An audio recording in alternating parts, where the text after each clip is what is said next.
So you want to be a dumpster diver, do you? Well, you have come to the right place. My name is Julie. Welcome to the Frugal Family. I have been a dumpster diver for well over a decade, here on YouTube for 6 years, but so much dumpster diving experience well before that. Lots of saving money, lots of salvaging, upcycling, recycling, reselling, all of it, using the stuff in our home. For instance, this fabulous shirt.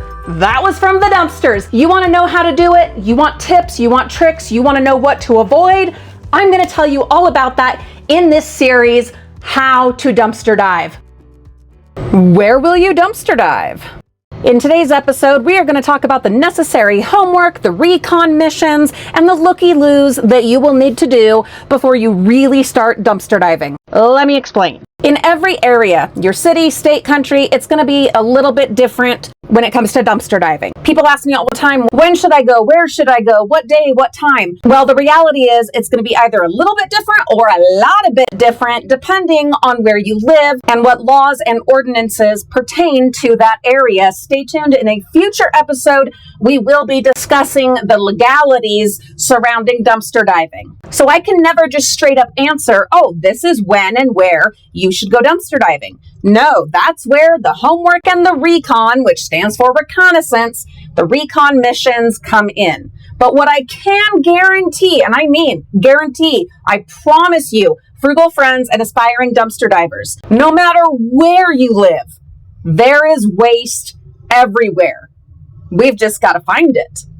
Well, and find the waste that's worth finding. So how do you find the waste that is worth salvaging? Again, the homework, the recon missions. You don't just show up to a dumpster one day and all of a sudden you're a professional dumpster diver and you know where the best hauls are going to be and when they're going to be and when you're going to be able to avoid employees, associates, shoppers, security guards. No. It takes a lot of effort and pre-planning before you save your first fabulous surprise bag. You will either be driving or walking a lot, or perhaps you're on a bicycle or a scooter. Whatever your mode of transportation, just expect there will be a lot of it during the prepping period when you're doing your homework and your recon, and when you are dumpster diving regularly, daily, weekly, however often you are doing it. There are no guarantees of what there will be and when it will be there. There are more likely days and times and places, but any of those can change unexpectedly. So just know you're going to be traveling. You're probably going to travel a lot. Not every time that you go dumpster diving. Sometimes you'll hit a massive score right away and decide that's enough for me for today. Or you'll get the classic adrenaline rush and the treasure hunter's fever. And then, of course, you'll keep going and end up driving 90 miles round trip with your van or car or bicycle completely loaded down with goodies. Just be prepared to have to travel a lot at any given time with any given dumpster dive in order to find enough goodies. So what is the homework exactly? What's the reconnaissance? How do we do it? What does it entail? Well, here we go. You're going to start by taking a drive or a walk behind some stores. Strip malls, chain stores like Big Lots, Burlington, Home Goods, TJ Maxx, Barnes & Noble, etc. Depending on where you live, these might have accessible dumpsters. Others might be gated. Some will have trash compactors. The only way to find out is to look. So the first time you drive behind that building, you don't need to get out of your car. It is not necessary. Rather, you've got to find a place to park or sit where you're not going to look suspicious. It is now at this moment that I will reiterate my disclaimer from the very beginning. I am not encouraging anyone who watches this or any of our videos to break the law. You are responsible for your choices and consequences. So find yourself a good vantage point. You're going to want to do this for 20 to 30 minutes at different times of day over the course of a week. Even 2 weeks might be necessary, especially if it's a holiday season. So what are you looking for? Well, are there dumpsters or do they have trash compactors? You also want to look for surveillance cameras and security guards. While you're doing your recon, note store hours and when are the dumpsters emptied. There's usually, not always, but usually a scheduled day and time when trucks will come and empty the dumpsters. Store hours usually remain consistent, though again, holiday hours can change them. Other things to note: when do the employees usually arrive in the morning and when do they leave at night? I know this all sounds a little bit stalkerish, but I promise these are important details. When you have done your homework, your recon missions, and taken all of your notes, it is now time for the looky-loo, something I also like to call the icebreaker. Work up your nerve.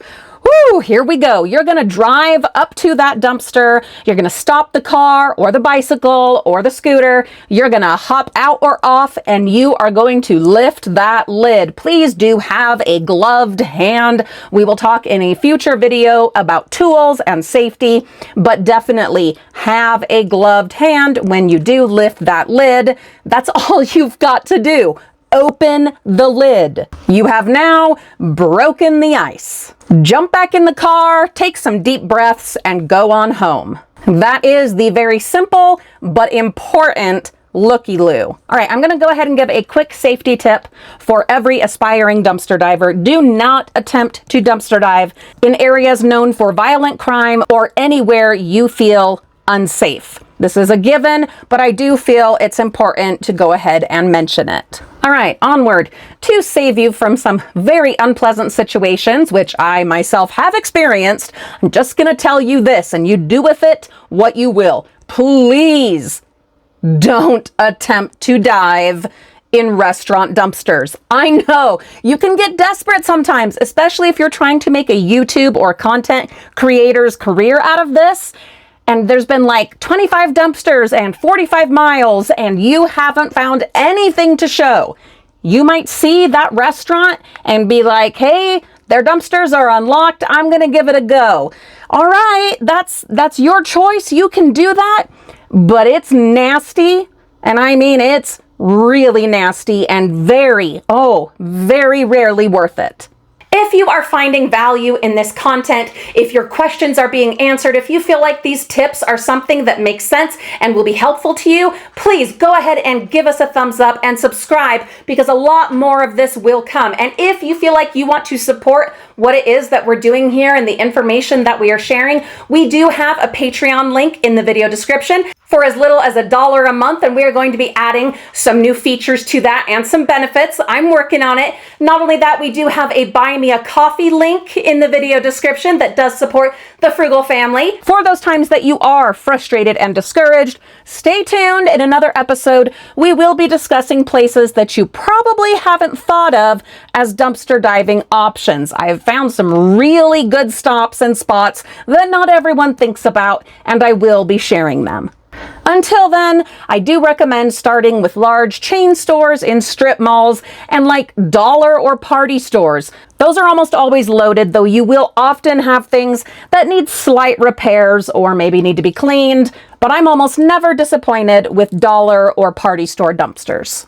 Craft stores that still have regular dumpsters, not compactors, are also good options, along with chain candle and office stores.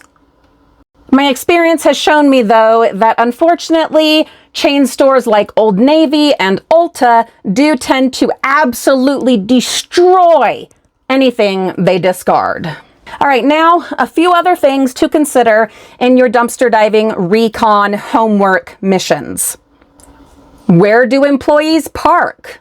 When do delivery trucks usually arrive? Are there special times or situations in your local area when it would be more advantageous for you to go out to the bins?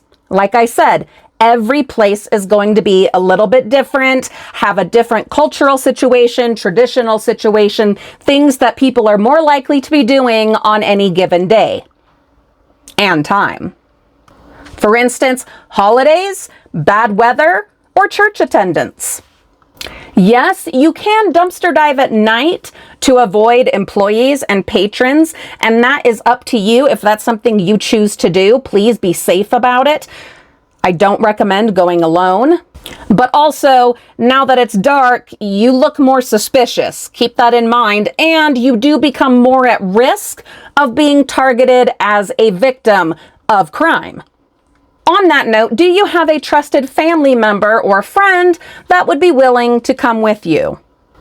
If you need help with the actual diving, can they help you? Or will they just be your lookout? If you have invited someone along, have you made them aware of the risks and requirements involved in dumpster diving? There is the potential for personal injury, and there is no hazard pay for dumpster divers and no paid time off. The likelihood of confrontation with employees, patrons, security guards, and even police officers is also something that you need to be aware of, and that you should also make any helpers aware of as well.